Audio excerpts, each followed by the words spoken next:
Processus électoral en République démocratique du Congo, un cap vient-il d'être franchi après la dernière sortie médiatique du secrétaire permanent du PPRD, Emmanuel Ramazani Shadary, a affirmé à haute et intelligible voix que le parti de l'ancien président concerné par le processus d'enrôlement en cours ici au pays, le processus qui a débuté depuis le 20 novembre dernier, en tout cas en ce qui concerne la première ère opérationnelle. Alors cette option du PPRD aura-t-elle une incidence sur le processus électoral? Un consensus tel que le réclame le PPRD est-il encore possible alors qu'on sait que tous réclament la tenue des élections le 20 décembre 2023? On parlera également de père et de mère. Est-ce un slogan? Est-ce un concept? Ou est-ce cette volonté de la République démocratique du Congo de mettre un peu de barrière par rapport à ceux et celles qui veulent accéder à certaines fonctions ici au pays? On parlera, si on a encore le temps, du bilan de Félix Tshisekedi. Très heureuse de vous retrouver dans le cadre de cette émission. Dites-nous la vérité spéciale quand même, parce que je ne serai pas en face d'un seul invité, mais de deux. Oui, ce sera une émission débat et j'ai le plaisir de recevoir sur ce plateau d'abord Steve Mbikai, député national, élu de la circonscription de Moamba, président du Parti travailliste et membre de l'Union sacrée. Bonsoir et bienvenue. Merci, bonsoir. En face de vous, à côté de vous, on a refusé que vous soyez face à face, on a voulu que vous soyez côte à côte, bien entendu avec un peu d'espace. Vous, comme je dirais, c'est Ferdinand Cambéré, secrétaire permanent adjoint du PPRD, ancien ministre. Je vais plutôt commencer par Steve Mbikai. Vous avez suivi comme nous la déclaration, la sortie médiatique de Shadary, qui se dit ne pas être concerné, en tout cas son parti n'est pas concerné par le processus déjà d'enrôlement. Quelle est votre réaction par rapport à cette prise de position? Je pense que je suis en face de mon ami en passant. Comme il est un des responsables, il lui appartient à lui de nous dire d'abord ce que c'est, parce qu'on n'a pas bien compris. Qu'est-ce que vous n'avez pas? Et pas aux élections, ils ne vont pas participer à l'enrôlement tant qu'il n'y aura pas un consensus. Et c'est ça, M. Cambéré? C'est exact. D'accord. Et ça par 48 ans.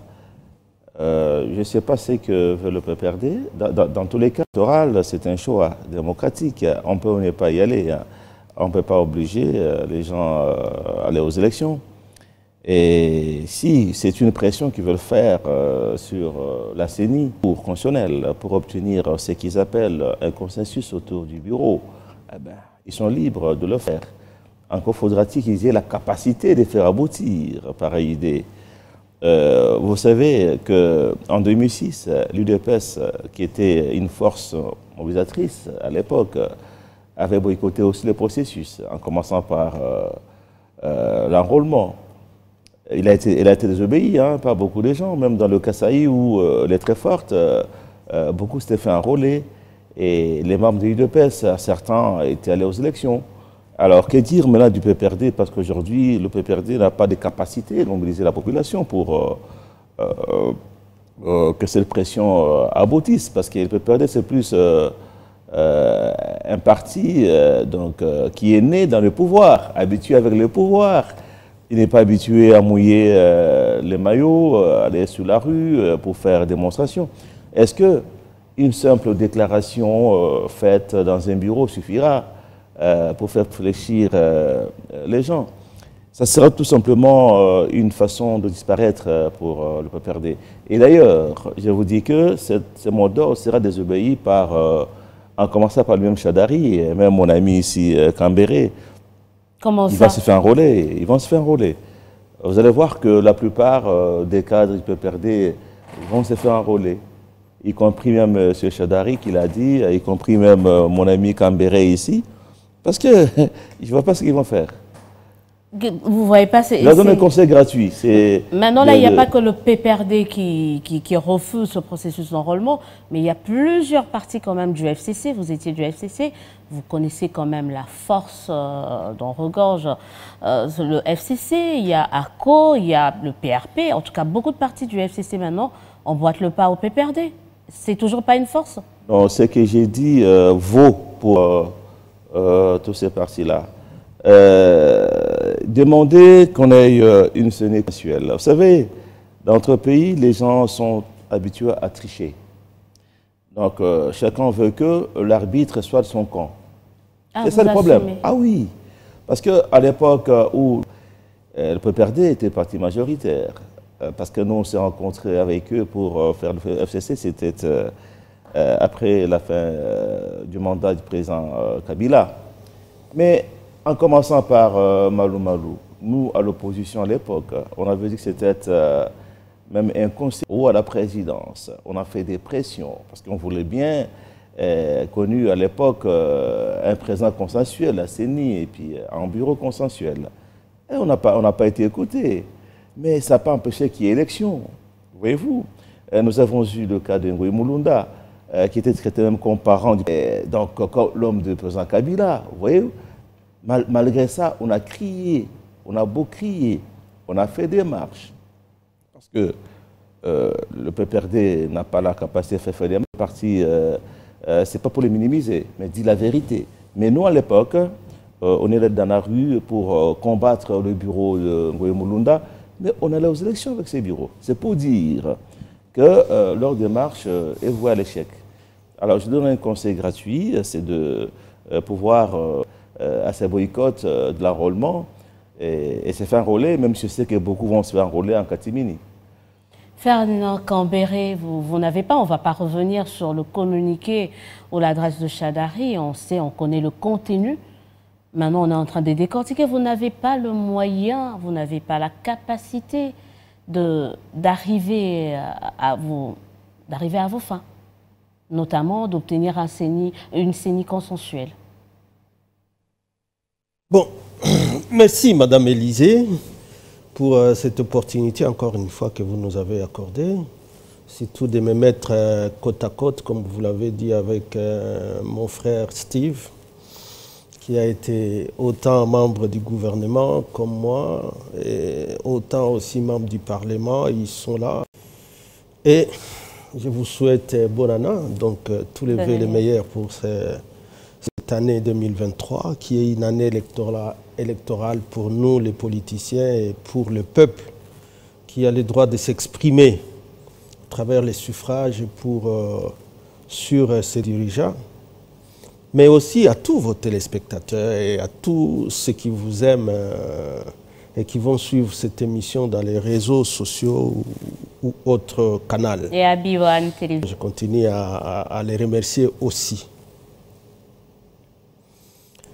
Bon, je crois que présenter les choses comme si, pour qu'il y ait une CENI consensuelle, utiliser les biceps, il faut utiliser la force, ou les rapports de force sans lesquels, donc, avec n'importe quelle CENI, il y aura ces élections. Ce que nous disons, c'est que le FCC a pris pour assurer des garanties qui sont un préalable à tout processus électoral. Et les garanties, c'est à travers, on a parlé d'arbitres ici, il y a des arbitres à deux niveaux. Il y a donc au niveau administratif, c'est la CENI, et au niveau judiciaire, pour ce qui concerne l'élection présidentielle et les élections législatives. Et que donc, la réclamation, la revendication, et qui est légitime du FCC, c'est de s'assurer que ces garanties-là, de l'indépendance pour ceux-là qui vont organiser les élections, est là. Alors, je ne peux pas face de l'autre camp, ça veut dire la majorité au pouvoir, qui, elle, donc reconnaît, c'est comme un aveu, pour dire, donc, nous savons que la CENI n'est pas indépendante, nous savons que la Cour constitutionnelle n'est pas impartiale, mais faites ce que vous voulez, vous ne représentez plus rien. Si les choses sont présentées déjà de cette façon, tu vois que c'est des façons biaisées. Ici, c'est plutôt de la façon où, qu'est-ce que dit la Constitution par rapport à ça? Qu'est-ce que dit la loi? Est-ce que les revendications du FCC sont légitimes ou pas? Ça peut être légitime, mais vous n'avez pas le moyen de faire aboutir vos revendications. Les moyens, Madame Élysée, les moyens sont d'abord légaux, les moyens sont d'abord constitutionnels. Nous avons le devoir de le rappeler que ce régime n'a pas ce droit de violer continuellement la Constitution et croire qu'elle restera impunie ou il restera impuni. Quand vous dites ça et après, vous faites quoi? Mais après, Madame Élysée, toutes les explications sont dans la Constitution et dans la loi. Imaginez que déjà avec pareil discours de ceux-là, c'est comme un match de Motema Pembe et de Vita, ou de 20 clubs. Et avec un tel discours où, bon, 20 clubs, c'est déjà que l'arbitre porte son maillot et la tante porte les maillots, 20 clubs, et que donc Motema Pembe, quand il vient, il sait déjà qu'il est perdant. À ce moment-là, nous sommes encore en train de jouer les matchs. Est-ce qu'il y a encore une compétition? Est-ce qu'il y a encore cette concurrence loyale ou c'est devenu déloyal? On vient de vous dire ici en 2006 par le député national Stimbika qu'en 2006, l'UDPS s'est assumé. Il a dit qu'il n'était pas d'accord. Il s'est assumé en disant ne vous enrôlez pas et moi je ne participerai pas aux élections. Pourquoi ne s'assumez pas? Non, ça veut dire nous n'allons pas laisser une forfaiture s'installer pour que une dictature s'installe. Le cas de l'IDPS en 2006, il faut même parler de 2005. Le boycott était appelé d'abord, c'était par rapport au référendum pour la Constitution. L'IDPS a appelé les boycotts contre la Constitution nous dirige aujourd'hui. Et chaque fois que nous constatons que depuis qu'ils sont au pouvoir, pourraient violer une affaire, parfois ça ne nous étonne pas. Mais ils oublient simplement que le chef de l'État a quand même prêté serment. Il est demandé à tout le monde de respecter, c'est la loi suprême. Donc par rapport à 2006, par exemple, il est au Parlement, moi je ne suis pas là-bas, mais nous sommes représentés en tant que force politique au niveau du Parlement. Il sait bien les références auxquelles ils sont en train de revenir tout le temps, parce que c'est un débat qui est là tout le temps, c'est de dire, bon, les autres ont boycotté d'ailleurs, et puis ça n'a rien arrêté. Non, ici c'est différent. Il y en a même qui reviennent sur le cas Kalaba, dans l'ancienne CENI, qui était, lui, le rapporteur le rapporteur Kalaba, qui était de l'IDPS et qui est allé, qui a été accrédité au niveau de la CENI contre, entre guillemets, soi-disant, la volonté de son parti politique. Mais ce qu'ils oublient à l'époque, je crois qu'encore une fois mon frère était encore au Parlement, c'est que son groupe parlementaire au sein de l'Assemblée nationale les soutenait. C'est le parti qui ne les soutenait pas. Et on est parti de toutes ces erreurs-là qu'on peut considérer comme des incertitudes lorsqu'on recherche ce qu'on appelle la neutralité de la CENI pour améliorer la loi actuelle. Il y a une loi, ils ont voté une loi à juillet 2021. Cette loi-là, madame, pour corriger ce qui a été fait, qui a mené peut-être qu'il y ait des incertitudes dans la désignation des membres de l'opposition, cette loi-là a été améliorée en 2021. Parce que maintenant, contrairement à l'ancienne loi sur la CENI, dans cette loi, il est précisé que ce n'est pas le groupe parlementaire, c'est les partis qui désignent. Et il est fait par procès verbal. C'est l'alinéa 4 de l'article 12. Il est fait par procès verbal de désignation. Et donc, à ce moment, le pouvoir de désignation est rentré aux partis politiques ou aux forces politiques. Et que quelqu'un, simplement parce qu'il est député ou membre, ou même président du groupe parlementaire, il ne peut pas, comme ça, aller représenter la force politique de l'opposition, par exemple, tout simplement parce qu'il est député ou tout simplement parce qu'il est membre du groupe.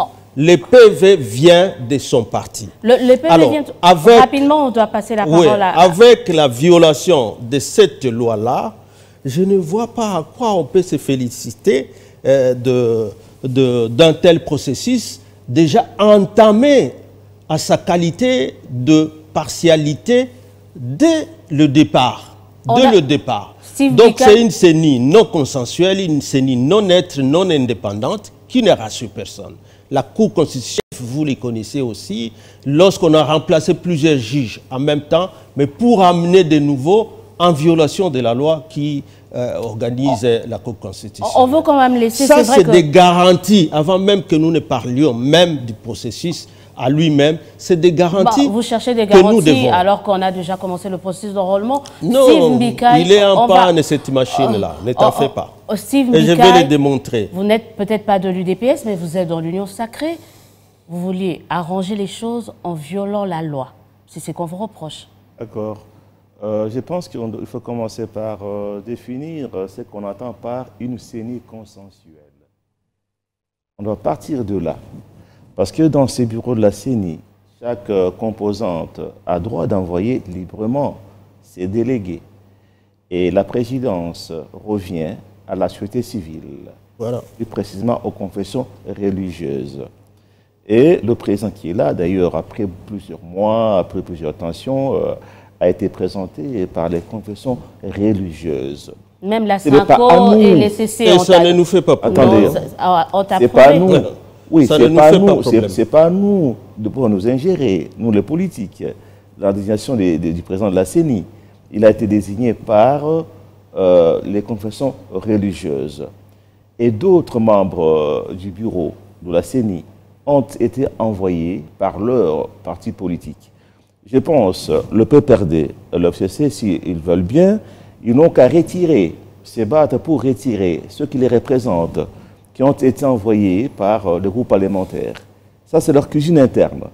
Mais quant à dire... Mais vous savez ce qui se passe au Parlement, cette transhumance, on ne sait plus qui est dans le PPRD, Voilà. Oui. qui est dans le FCC. Les députés, vous êtes devenus des électrons libres. Oui, quant à dire, C'est ça aussi. que la CENI n'est pas consensuelle, on n'aura jamais une CENI qui va faire l'unanimité. Je vous ai parlé depuis qu'on a commencé, depuis 2006, 2011, 2018, il n'y a jamais eu consensus.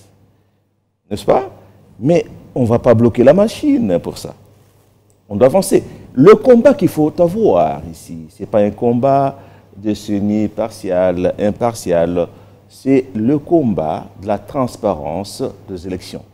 Si les gens n'avaient pas l'idée de tricher dans leur tête, ils n'en feraient pas un problème. Parce qu'un arbitre est là pour appliquer les principes. On doit contrôler ce qui se passe. Si il faut se battre pour que le jour même des élections, qu'on publie les résultats et qu'on les affiche bureau par bureau, et que des prières s'effacent devant tout le monde, y compris la presse et les observateurs. De sorte que le soir, depuis, qu'on sache qui a gagné, comme on le sait, qu'on le fait ailleurs. On n'a pas besoin d'avoir quelqu'un à la CENI. Je donne l'exemple. Nous avons aujourd'hui le président Tshisekedi qui dirige le pays. Eh bien, dans l'élection passée, il n'était pas représenté.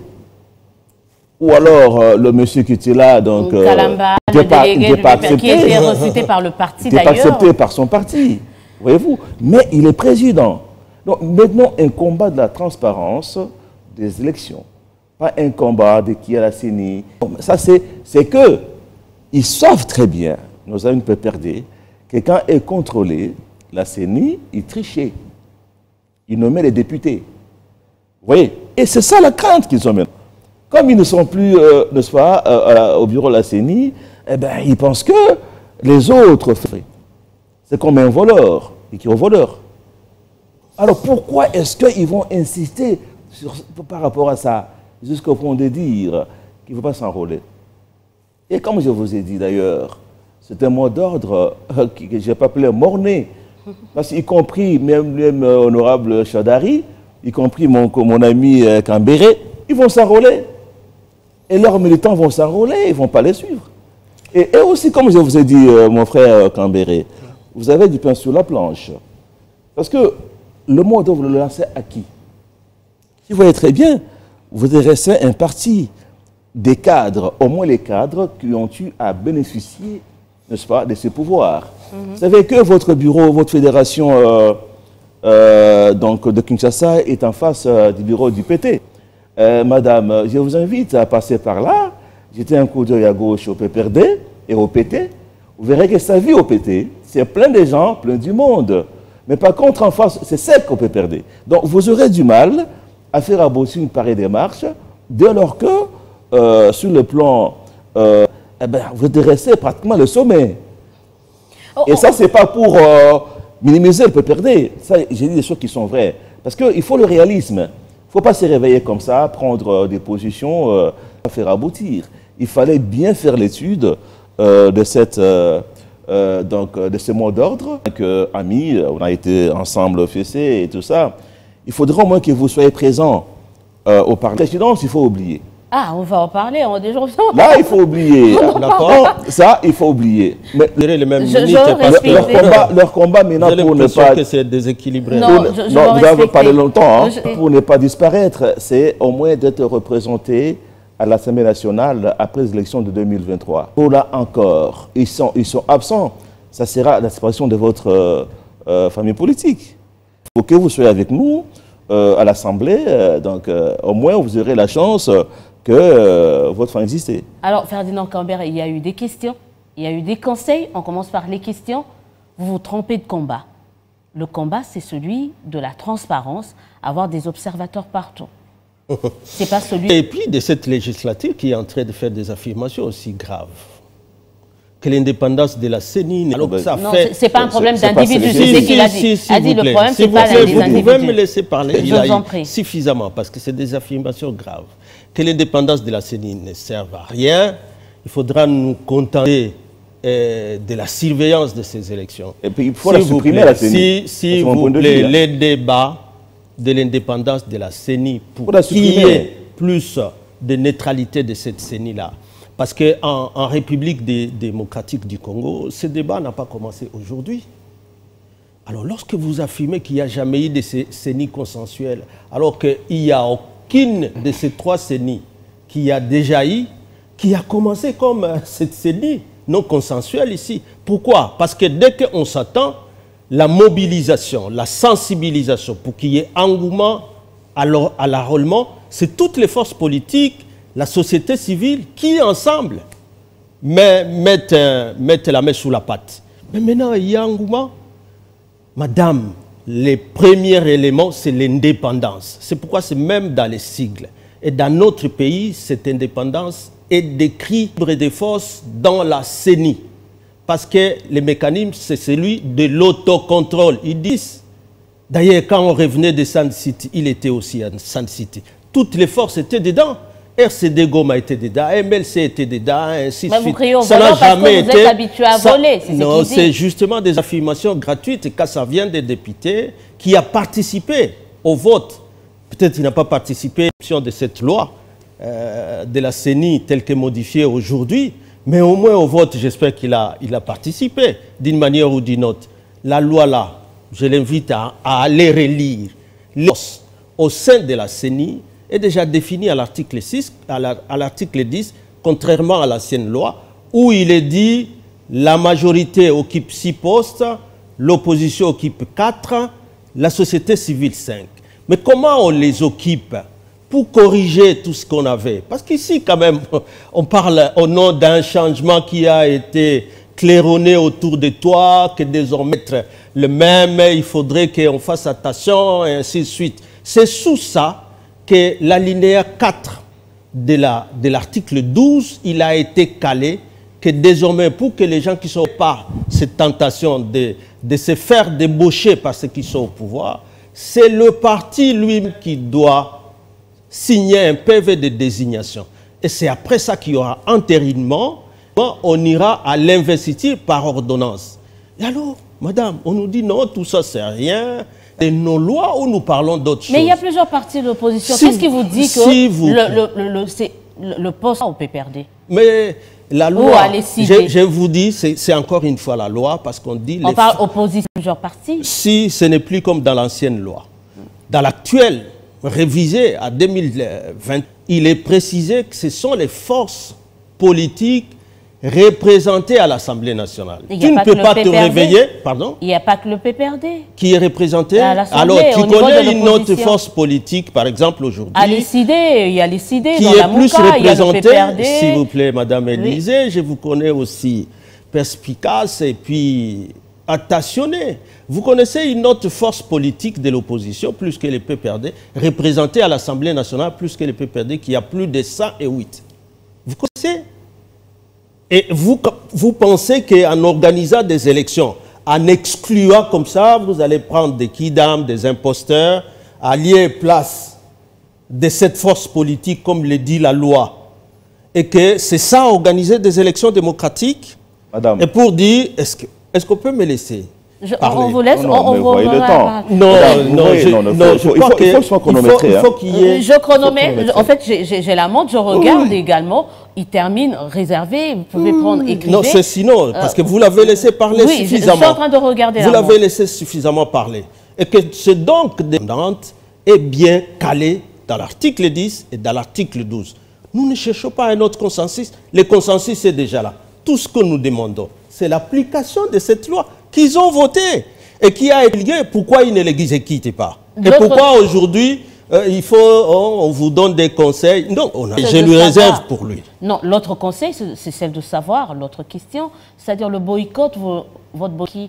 Vous n'avez pas de base, vous êtes un parti de cadre. Ça ne fonctionne pas dans votre interfédéral.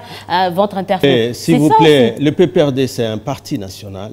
Ce n'est pas pour rien qu'on n'aille plus de députés. Les thermomètres ici, lorsqu'on constitue la CENI, ce n'est pas par rapport... C'est par rapport à la représentation à l'Assemblée nationale. C'est encore une fois la loi qui le dit, madame. Et nous irons dans la bataille, dans cette lutte de reconquête du pouvoir, qui est consacrée à l'article 8 de la... Nous irons avec des forces équilibrées, avec les mêmes chances. Nous ne pouvons pas aller, CENI, déjà acquise à un camp, comme on est en train de le dire. Non, nous devons aller avec, ça veut dire indépendante, et cela, ça a déjà été déterminé par une loi, les mécanismes, comment on désigne. C'est dans une loi, madame. On n'a pas à rechercher cela. On doit appliquer, tout simplement. Alors, par rapport à la transparence... Il faut rebondir. Il faut voir le timing. Par rapport à la transparence, je crois qu'on est venu dans un débat et je voudrais que ce débat soit démocratique aussi. Par rapport à la transparence, ils veulent que la CENI est acquise par un camp. Ils vont nous parler de quelle transparence? Aujourd'hui, on est en train de parler des opérations d'enrôlement. Tu as commencé par là, et d'identification. Il y a une transparence là-bas. Lorsque déjà aucune réunion avec une CENI constituée par une seule force politique, où il n'y a pas toutes les forces politiques, vous avez donc vu qu'ils commencent ces élections-là, ils n'ont jamais eu un seul cadre de concertation avec les forces de l'opposition. Jamais. Donc ils sont en train de faire ces enrôlements, en réalité, en violation aussi de la loi du 24 décembre 2004, qui oblige à ce que dans les bureaux d'enrôlement, il y ait des témoins de toutes les forces politiques. Mais il les faut à leur manière. Et vous le savez, ce qui se passe maintenant, c'est des enrôlements sans témoins, c'est dans des bureaux de sauvettes aussi. Là où il était indiqué, je vous donne un cas, j'ai appris ça ce matin. Rapidement, parce que votre temps est en train de se puiser. Je vous donne ça rapidement. L'école qu'ils aillent vérifier, école Sainte-Perpétue, qui était indiquée dans la cartographie d'inscription. Mais en réalité, qui ne l'est que de nom.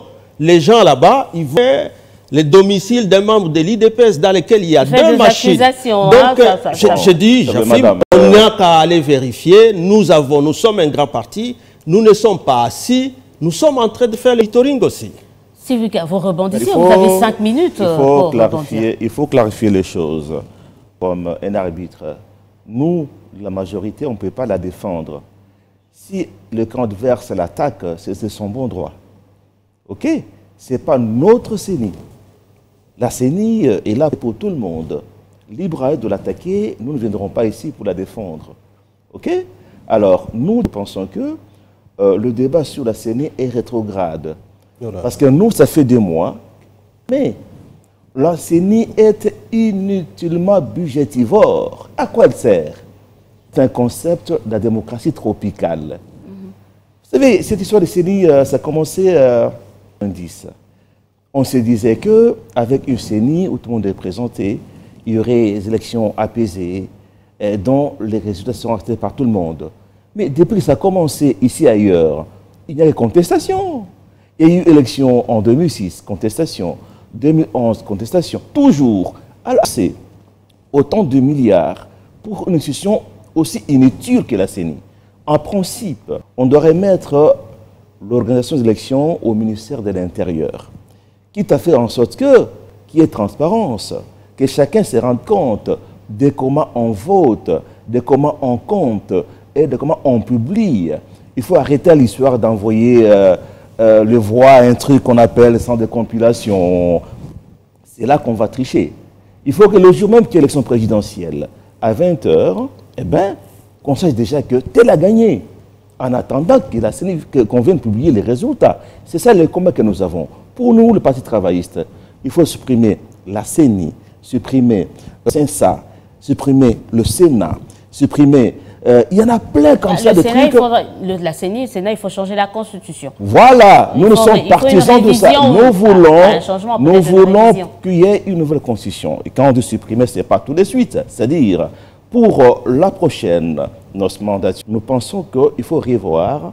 Cet argent peut être affecté, n'est-ce pas, au social de la population. Est-ce que si le Sénat n'est pas là, qu'est-ce que nous perdons? Si le Conseil économique et social n'est pas là, rien. Donc, c'est un débat pour moi des bas étages. Au niveau du PT, dire que c'est consensuel, on doit être là, nous on doit se battre pour que nos voix ne soient pas volées en mettant nos témoins pour qu'il y ait des ouvertures partout. Alors, ceux qui sont habitués à fabriquer des résultats, les gens à la CENI, eh ben, maintenant ils ont peur. Ils se disent, il faut une projection. Ils se disent, ces gens vont faire ce que nous, on a toujours fait. Oh là là. Et venant du peuple, c'est même rigolo. Oh là là. Il faut en rire.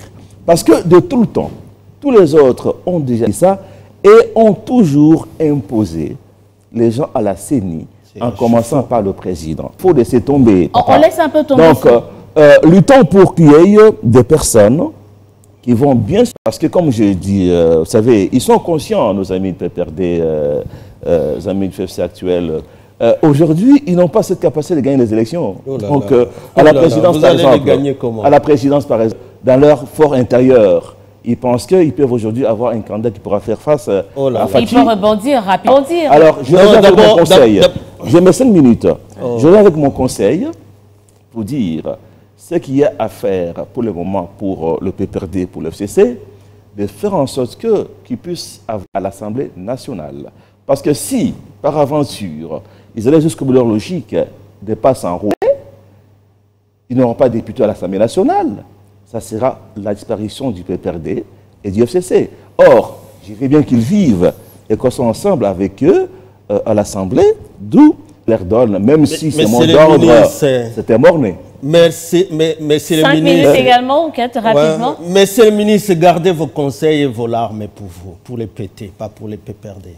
Le PPRD, l'élite de reconquête du pouvoir, est consacré dans la Constitution. Je vous ai donné l'article 8. Vous allez la faire comment? S'il vous plaît, j'étais calme. Donc, le PPRD est en train de se battre. Et ce n'est pas comme vous, lorsqu'on discute de l'indépendance de la CENI, vous parlez de la suppression. Ah oui? Parce qu'on va changer quand? Il y a un délai qui vous attend. Hein? Nous sommes déjà dans l'année électorale. C'est maintenant que vous allez changer la Constitution. Pour la supprimer. Donc, nous, on n'est pas dans ça. On est dans ce qui était entendu et convenu et ce qui a déjà été voté. Il y a une loi qui doit être appliquée. Vous voyez qui vient maintenant nous ramener dans ces justices. Parce que même le jour qu'on va supprimer la CENI, la condition est une. Il faut que nous ayons cette administration qui soit indépendante. Pas une administration où chacun vient et il nomme selon sa tribu, selon son parti, et ainsi de suite. Et vous l'avez fait. Si tout ça, et vous n'êtes pas en train de le faire alors qu'on attendait les changements. Les changements qu'on attend, on a vu. Qu'est-ce qu'on a fait? Personne n'a vu ces changements, c'est devenu pire. C'est devenu pire. Donc les efforts d'amélioration, pour que nous ayons une administration indépendante et commencer à parler de la suppression de la CENI, c'est un effort auquel chacun doit participer. Il faut qu'il y ait cette volonté. Mais si déjà, pour eux, avec un triomphalisme du genre, la présidentielle là, oubliez, vous cherchez les députés. Bon, ça fait ça au niveau de l'union sacrée. Nous, on se bat pour reconquérir les pouvoirs et les stratégies pour gagner ces élections-là. Psychologiquement, vous êtes abattu là. Psychologiquement. S'il vous plaît. On le sent quand notre ami parle. Psychologiquement, par rapport à quoi? Ceux qui sont psychologiquement abattus, GD, tu as bien fait de le prévoir, ce sont ceux qui n'ont rien fait depuis 4 ans alors qu'ils ont promis. Des pays qui n'ont rien fait. Aujourd'hui, même les lois, pour que la CENI soit plus ou moins crédible, ils ne veulent pas appliquer ça alors que c'est eux qui ont voté ça parce qu'ils ont peur. La peur, c'est plutôt dans les camps du pouvoir parce qu'au peuple, la peur, c'est dans les camps des gens qui croient effectivement que, bon, il y avait tricherie chaque fois et donc nous aussi, lorsque nous sommes là, c'est notre temps de tricher parce qu'ils croyaient qu'on trichait tout le temps. Mais vous êtes élu. Est-ce que vous avez été élu parce que vous aviez triché? Ah ben pas moi. Alors il ne faut pas faire. Pas moi. Il faut pas. L'apologie, c'est pas moi de la tricherie et des anti-valeurs. Lorsque hier vous promettiez autre chose et qu'aujourd'hui, parce que vous êtes au pouvoir, ce n'est plus des élections démocratiques, transparentes et libres. À quoi je suis en train d'assister? La peur, c'est dans les cas de ceux qui vont se justifier demain, lorsqu'on chacun va présenter son bilan. Et le bilan ici est catastrophique. Je suis en train de vous dire, madame Élysée, parce que je vais venir par là. Oui. Et il parle de l'enrôlement pour la première ère ou le premier axe. Ils ont promis d'enrôler à 30 jours 17 millions de Congolais comme électeurs. Même de leur bouche, ils vous disent qu'ils sont à 1 million. À la moitié de ces délais. Bon, il y a une semaine et 2 semaines. Si pour chaque semaine, et qu'il n'y a que 4, vous allez être capable d'enrôler les centres d'inscription, en réalité d'autres fictifs, peut-être d'autres qui n'existent pas, ou à la maison. Les gens viendront d'où? Parce qu'il n'y a même pas d'engouement. Ici... Vous n'avez pas fait le tour de toutes les paires opérationnelles. Mais les images nous viennent de partout, de l'Équateur, de l'Équateur, du Congo central. Covid, il faut avoir rien que 10 millions d'électeurs. Où? Donc c'est là, ça c'est un aspect. Mais il faut qu'ils oublient que le Congo, ce n'est pas que l'Ouest, il y a l'Est, où ils sont compromettants par rapport à la souveraineté de notre pays, par rapport à la sécurité. C'est maintenant d'autres armées qui sont à l'Est. C'est le Rwanda, c'est l'Ouganda, c'est le Kenya, c'est le Burundi. Steve Mbika, parce qu'on va vraiment peut-être pas 5 minutes, maintenant là on doit réduire le timing. Oui. Ils nous ont dit, voilà, ils vont enrôler 17 millions. Mais la CENI, ce n'est pas nous. Vous êtes dans votre droit d'attaquer la CENI. Mais comme eux, parce que à l'époque, la CENI leur appartenait. Voilà comment ils pensent que ceci appartient à la majorité. La CENI, c'est un arbitre. Mon frère, si vous avez des remarques... C'est la majorité qui a entériné la fraude. Lorsque vous entérinez les gens qui n'ont pas de PV de désignation. C'est le pouvoir. C'est la majorité. On peut laisser à Steve Mbika terminer. Il peut continuer, non, parce qu'il voulait dire c'est pas nous. Si vous avez des reproches à la CENI, moi, je ne suis pas de la CENI. Je ne viens pas ici pour défendre la CENI. Moi, je suis là pour demander que tous, et nous et eux, qu'on se batte pour la transparence des élections démocratiques. Que les gens qui sont élus soient réellement élus. Vous voyez? Et ça va être le combat de tout le monde. Voilà. Vous êtes en droit de demander qu'il y ait transparence. Alors, nous aussi. Vous êtes en droit de critiquer la CENI, mais qu'elle vienne elle-même se défendre. Voilà. Ce n'est pas à nous de la défendre. Vous voyez? Même quand notre ami Cambéré parle, comment vous sentez qu'il est abattu? Oh là là. Donc, ce qu'ils sont en train de dire, c'est un peu comme une récitation. Ils savent que ça ne va pas aboutir. Oh là là. C'est comme ça que nous leur conseillons d'être réalistes. Oh apparemment, ils refusent de prendre en compte vos conseils. On va très rapidement essayer de changer de sujet parce qu'on a vu, ça y est, vous êtes au moins tombé d'accord et qu'il y a cette nécessité d'avoir un processus transparent. Oui, démocratique. Donc, on est quand même arrivé déjà à cette conclusion pour dire qu'on n'est pas obligé de ne pas être tout le temps d'accord. La transparence, ça ne veut pas dire qu'il faut encore s'arrêter, créer un retard, recommençons un débat autour des animateurs. Non, ce n'est pas ça. Mais ce débat est déjà clos. Je dis que c'est l'application de la loi. Le débat est déjà clos. Si j'estime que les personnes qui les représentent n'ont pas ces droits, eh ben, ils sont en droit de se battre pour le retirer et le changer. Mais il ne faut pas remettre en cause nos représentants, nous sur la société civile. On n'a même pas besoin. Nous, de la société civile, nous parlons de ce qui nous concerne. Voilà. Nous disons que ceux qui sont là sont des imposteurs. Ils n'ont pas de procès-verbaux de désignation par nos familles politiques. Et si la majorité qui est au pouvoir, qui les a entérinés à l'absence de procès-verbaux, C'est la majorité qui doit les retirer. C'est pas nous qui les avons amenés. C'est l'Assemblée nationale. L'Assemblée nationale est composée de tout le monde. Toutes les forces politiques sont là. Non, vous y êtes. Voilà, on va continuer, on va très rapidement aborder. Voilà. On me fait signe comme ça. J'espère que j'aurai bénéficié d'une petite indulgence. On parle d'abord de ce concept parce qu'on est en plein processus. Vous avez refusé de nous dire qui sera votre candidat à la présidentielle. Mais madame, nous... Bon, voilà. Mais on se dit, mais qui va prendre le lead quand même au niveau du PPRD? Est-ce que ça sera toujours Chada? Vous avez quelqu'un d'autre? Ça, vous n'y pensez pas encore? Non, ça, ce n'est pas encore à l'ordre du jour. Nous nous battons, mon frère ait compris notre démarche, nous nous battons pour qu'il y ait plus de garanties, pour que demain, celui qui légitimité. Et les contestations, même là où il n'y a pas de CENI, il y a toujours des contestations. C'est en Afrique. Non, c'est pas simplement aux États-Unis aussi, en France, il y a toujours. Donc, les contestations, mais qu'il y ait garantie dans ceux qui organisent ces élections. Je viens de vous dire, même dans les pétitions, là aussi, comme il est déjà consigné dans notre Constitution, elle est aussi indépendante. On a encore une administration inféodée à un pouvoir, à un régime. Ce n'est pas encore, c'est là notre Constitution. Je voudrais rappeler que c'est notre Constitution qui le dit. Je vous prie rapidement, et que avant, donc, je vais poser la question pour la deuxième thématique. Pour ceux qui me suivent, j'ai comme impression que nos amis ont peur des élections. Oh là là. Parce qu'il y aura toujours contestation. Vous voyez, au Brésil, Lula a été élu, hein, mais les autres qui ont perdu, il incendie tout. Et ils étaient au Vous avez vu pouvoir. aux États-Unis. Vous les savez. C'est pas un bon exemple. Attendez, quand même. non, avec Trump, ces choux ont toujours un prétexte. Mais alors, comment vous savez que nous allons échouer? Ça va jamais aboutir. Nous allons échouer. Pas déjà, vous avez peur. Oh là là. Ceux qui ont peur, c'est ceux qui ont peur d'une CENI neutre. Le PPRD, on est en train d'assister à ça. Des voix se lèvent, des ambitions s'expriment. Ce n'est pas encore le cas au PPRD. La crainte de certains aujourd'hui, comme je l'ai dit tout au début de cette émission, il y a de père et de mère. Ça vient plus de votre côté de l'Union sacrée, Steve Mbikaï. De père et de mère, est-ce un concept? Est-ce le slogan qui résume le bilan de Kabila, de Félix Tshisekedi, parce qu'on voit des ministres de plus en plus, ou c'est juste une façon d'exclure certains candidats qui, selon certains, je pense, entièrement congolais? Il n'y a pas que moi qui dois commencer, mais je commence quand même.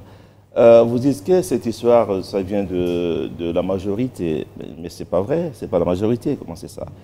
Et ici, moi, je parle au nom du Parti travailliste. Pour nous, le débat de père et de mère est rétrograde. C'est un débat qui n'a pas de sens en plein XXIe siècle. Alors, ce qui compte, c'est la loi, c'est la Constitution, qui dit que la nationalité congolaise est une et exclusive. Donc, les gens qui ont d'autres nationalités, que ce soit au niveau de l'Assemblée nationale, du Sénat, la présidence, n'ont pas le droit d'être des candidats. OK? Alors, c'est comme ça que ceux qui aujourd'hui veulent des candidats, qui ont d'autres nationalités, feraient mieux de renoncer d'abord à ces nationalités-là. Alors, il y a le cas, par exemple, de l'honorable Katumbi, dont on dit qu'il est grec, italien, on ne sait plus, on n'arrive plus à compter. Et puis, maman zambienne.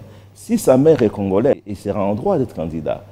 Mais comme il y a des soupçons que sa mère serait zambienne, il est de bon droit qu'on aille en profondeur. On cherche à savoir, est-ce vrai sa mère est zambienne? Si elle est, il doit éliminer.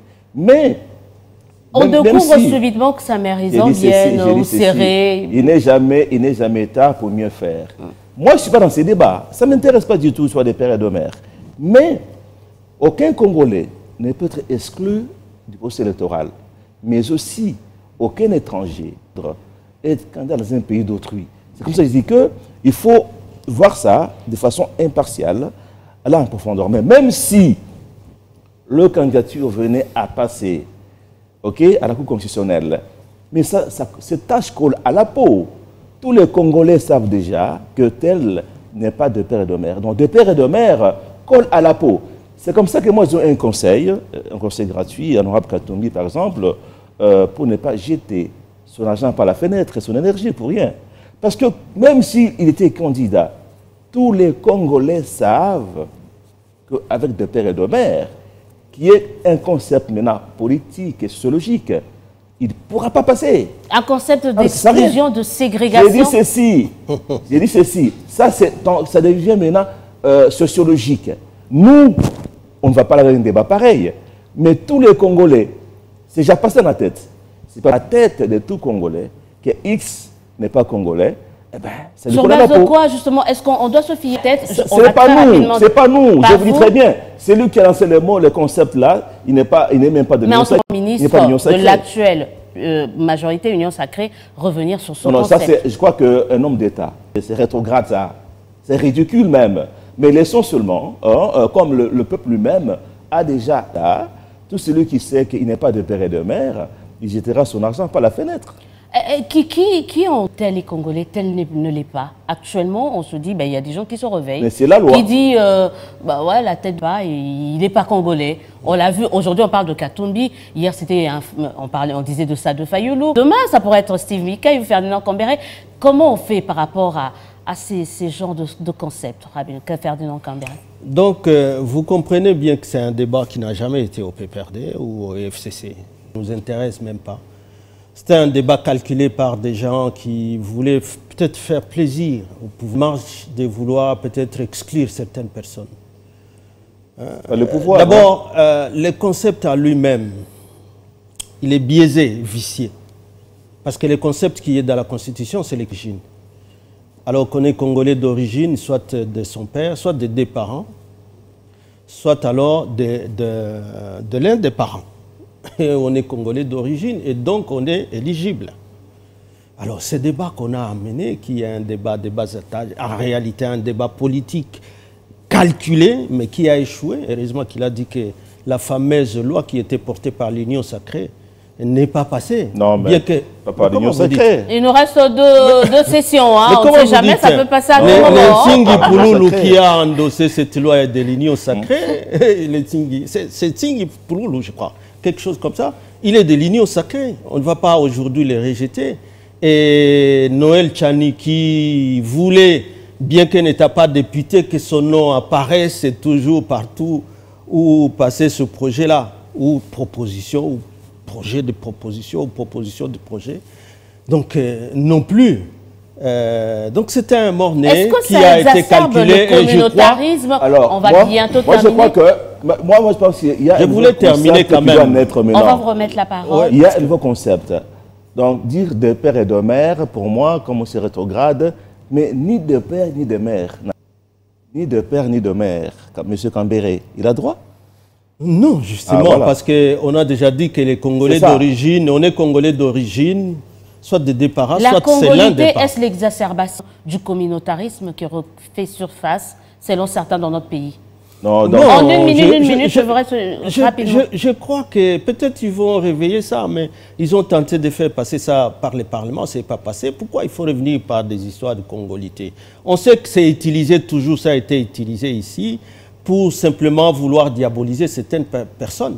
Mais ces mensonges-là, madame, ces mensonges qui est utilisé au nom de la sociologie soi-disant, par certains acteurs politiques, lorsqu'ils veulent vous salir, ils vous appellent Rwandais, ils vous appellent Tanzaniens, ils vous appellent Angolais.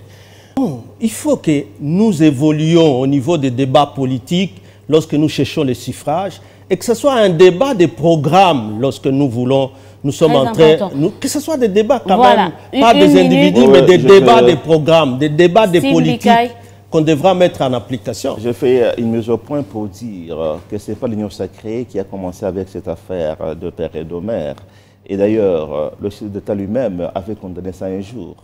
Il avait dit que d'ailleurs, ce sont des pères et de mères qui ont tué ces pays. Que c'est qu'on peut dire que ce n'est pas lui et ce n'est pas non plus l'Union sacrée. Eh bien, M. Tchani qui a commencé cette affaire n'est pas de l'Union sacrée. Mais cette stigmatisation qu'on tend à répandre... Ça, c'est un problème de la population. Si vous voyez très bien... Alimenté par les politiques, quand même. Ok, on a lancé le concept. C'était une instrumentalisation. Les gens l'ont récupéré. Mais aujourd'hui, moi, je vais dire à nos frères, à nos amis, hein, comme a dit M. Cambéré, on est Congolais par son père ou par sa mère ou par les deux.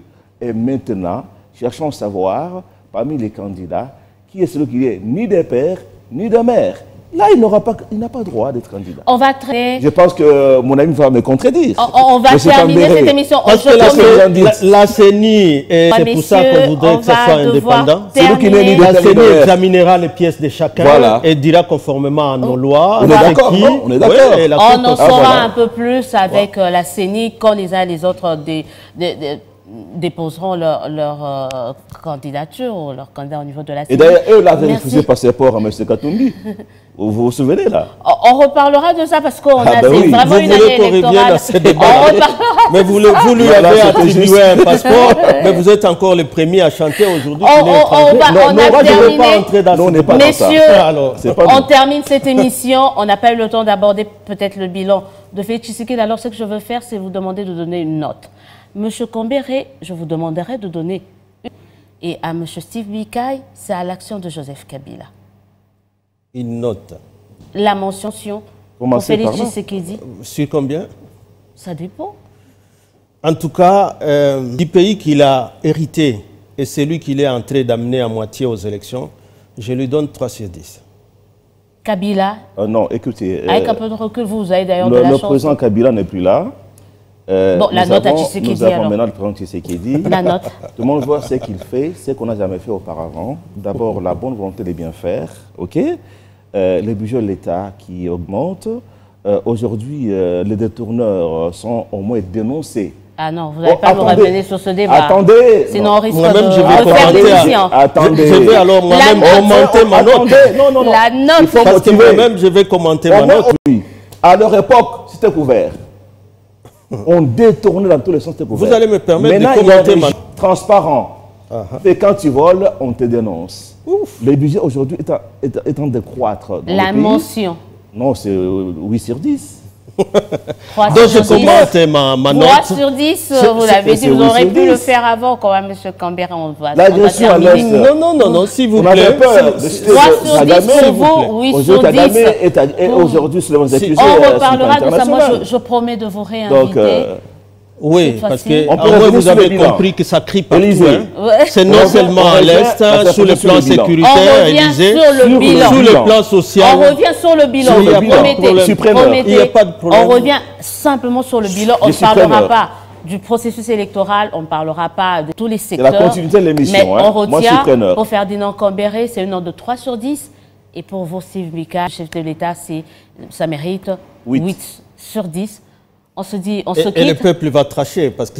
En tout cas, merci, monsieur, d'avoir répondu à notre invitation. Merci d'avoir été nombreux. C'est d'ailleurs ce qu'on a voulu tenter dans le cadre de cette émission Dites-nous la vérité. On veut de plus en plus donner la parole à ces acteurs, à l'actualité dominante de l'heure ici en République démocratique du Congo. Je vous remercie Steve Bikai, je vous remercie Ferdinand Kambere. Un autre numéro de votre émission. En attendant, prenez soin de vous.